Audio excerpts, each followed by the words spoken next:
Si Bongbong Marcos naliligid na ng sindikato. Baka hindi nyo alam, sindikato ng smuggling, sindikato ng illegal gambling, sindikato ng droga, nakapaligid na po, nakaposisyon na sila, mga kaibigan. Ito sasabihin ko sa inyo, iyang gobyerno ni Bongbong Marcos, papunta yan sa bangin. Maniwala kayo sa akin at sa hindi. Wala pa tayong sinasabing bihira yung hindi nagkakatotoo, mga kaibigan. Yan pong itong gobyerno ni Bongbong Marcos patungo sa bangin. Bakit? Napasok na sila ng sindikato eh. Hindi nyo alam kung sino nag-a-appoint sa gobyerno. Baka kala ninyo. Isipin mo yan, oh. Yan ba, maiisip mo si Ochoa magiging isa sa mga screening committee ng mga government appointees sa gobyerno ni Bongbong Marcos? Katunayan yung bayaw niya ay na-appoint. Ewan ko lang kasi nung una raw, tagam kasama ito, di ko malaman kung pinatanggal. Kaya nag-aaway daw yung mag-asawa, mga kaibigan. Diyan, mayroong maruming balita riyan. Kung bakit nakapasok si Ochoa sa kampo ni Marcos. At itong si Putol, mga kaibigan, ano yan, tumaya ng pera yan eh. Pumondo yan eh. Sipin ninyo of all people, Executive Secretary ni Pinoy sasama kay Marcos kasama ng lihim. Nung una yan, naki-isko eh. Siguro doon siya pinadala para dito sa Manchurian candidate. Yun ang mission niya. Doon sa likod ni Isko Moreno. Galing yan doon eh. Mga kaibigan, nung tapos na eleksyon, nandun na siya sa Malacanang. Nanlihim. Walang appointment, pero sila nag-i-screen ng appointment. Kaya, tatawanan ko lang kayong mga kayong mga patay gutom na loyalist, mga kaibigan. Hanggang ngayon, wala nakapwesto sa inyo.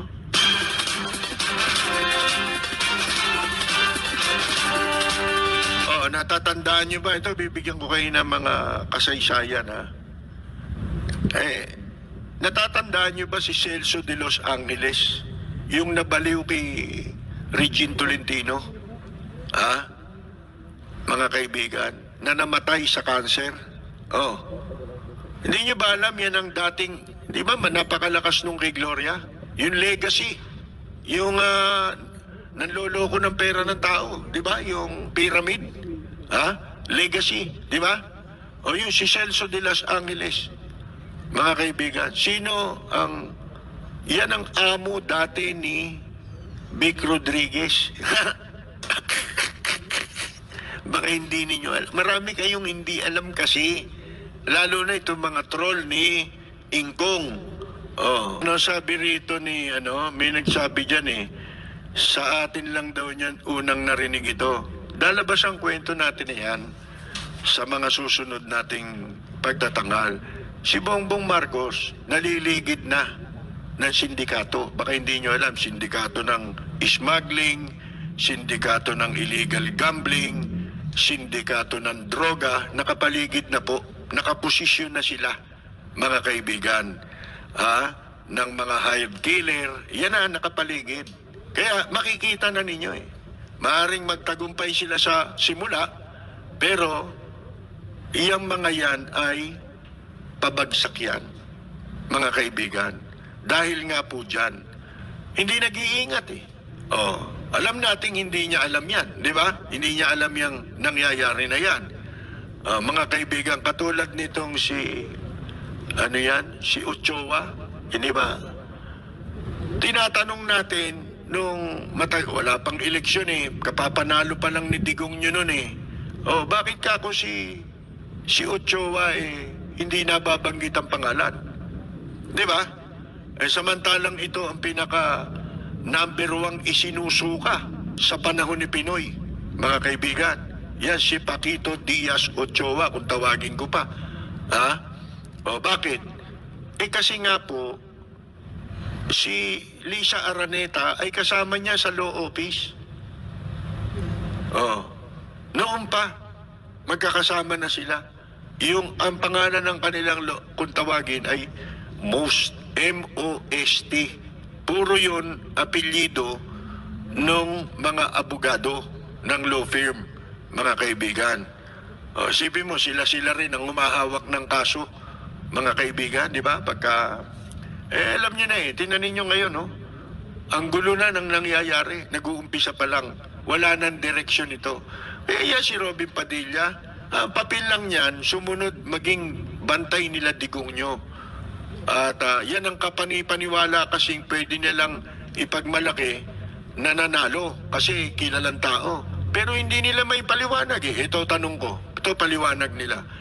Si Robin Padilla, alam nating lahat, iboboto yan ng mga tanga. Di ba? Ng mga bobo. Boboto yan tanggap na natin yan Mananalo. Kasi marami yan Gremlin yung mga yan mga kaibigan Yung mga lasenggo, yan. Yung mga taong malayo sa katwiran. Iboboto yan. Pero, nag-number 1 Nasaan ang question? Doon sa nag-number 1 siya. Mga kaibigan, paano mong ipaliliwanag yun? Ibig mong sabihin, pati matitinong tao, ibinoto yan. Bakit? Ano nakita nila riyan? Si Robin Padilla ba nakita ninyong umikot? Hindi naman gano, di ba? Walang masyadong advertisement Nakaangkas lang sa ginagamit siya nung iba, di ba? Katulad ni Cayetano, si 10,000 pesos. Mga kaibigan. Yan bakit? Paano nangyari yun? Ibinoto ka rin nun? Parang ganito. Nung tumakbo si Lito Lapid 2016 ba? 2019, kumandidatong muli na senador, di ba? Yun yung tinatanong natin sa resulta ng 2019 elections na kaya pinatutunayan natin hindi totoo yan survey. Hindi ba sa umpisa ng survey bago yung 2019 elections, laging nasa top 5 si Lito Lapid? Ayan top 5. Hanggang sa bago mag-eleksyon mismo. Pero pagkatapos ng eleksyon, nasan si Lito Lapid? Number 8 mas mababa ng konti. Nandun siya sa number 8 na pababa, mga kaibigan. Wala na siya ron sa Magic 5. Paano nangyari yon? Bakit? Kasi po, yung survey, mula umpisa hanggang sa before election, number 5 siya lagi. Sa Magic 5 siya lagi. Ano nangyari? Bakit siya naging number 8? Dapat naging number 2 siya o kaya number 3. Di ba? Bakit? Kasi nung panahon na yon na survey ng survey, wala pang block voting. Hindi ko na paliliwanag kung ano yung block voting. Basta wala pang block voting noon. Nung election, may block voting na. Di ba, ang tendency ng block voting, binoto siya Kasama siya sa ibinoto di ba dapat from 5, tumaas pa siya? Yun ang kuno Yun ang logic nun Yun ang sentido komon. Di ba? Bakit bumagsak siya sa 8? Nung nagnanumber, nasa Magic 5 siya, ano sabi? Hindi kasi katatalo lang niya nung nakaraan 2016, tumakbong mayor, talo. Tapos 2019, ang taas kagad sa Senate. Mga kaibigan. Ano sabi nila? Paliwanag ng survey. Baka raw ang probinsyano. Sipin mo, ang probinsyano, okay pa rin. Tanggapin natin, halimbawa, ang probinsyano ang naging dahilan. Ito, pinaliliwanag ko noon pa. Ano sabi ko? Kung talagang nakatulong kay Lito Lapid ang, ano tawag mo dyan? Ang probinsyano. Bakit yung anak niya natalo? Kasabay niyang tumakbo noong 2019. Tumakbo namang mayor sa Pampanga. doon sa Kwan, sa Porac. Ba't natalo yun? Mga kaibigan. Di ba magkasama sila sa ang probinsyano? Kita na ninyo. Ilan doon sa ang probinsyano lumawak sa politika 2019? Talo yung iba eh. Ano sasabihin mo nakatulong yun? Paliwanag nga nila yun.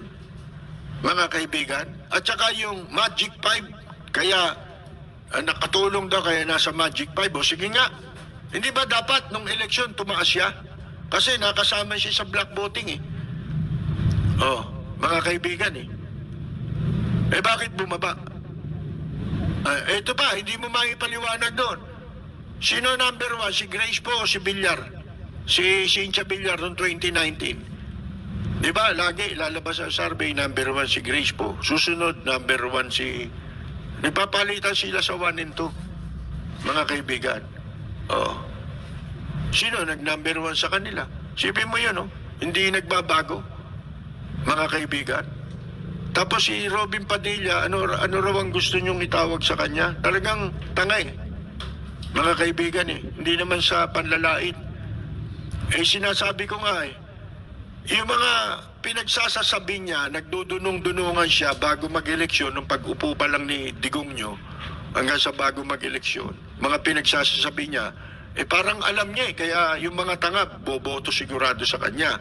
Kasi sa point of view ng mga tanga, matalino siya. Tayo, alam natin, di ba? Yung mga nakakaintindi, naintindihan yun.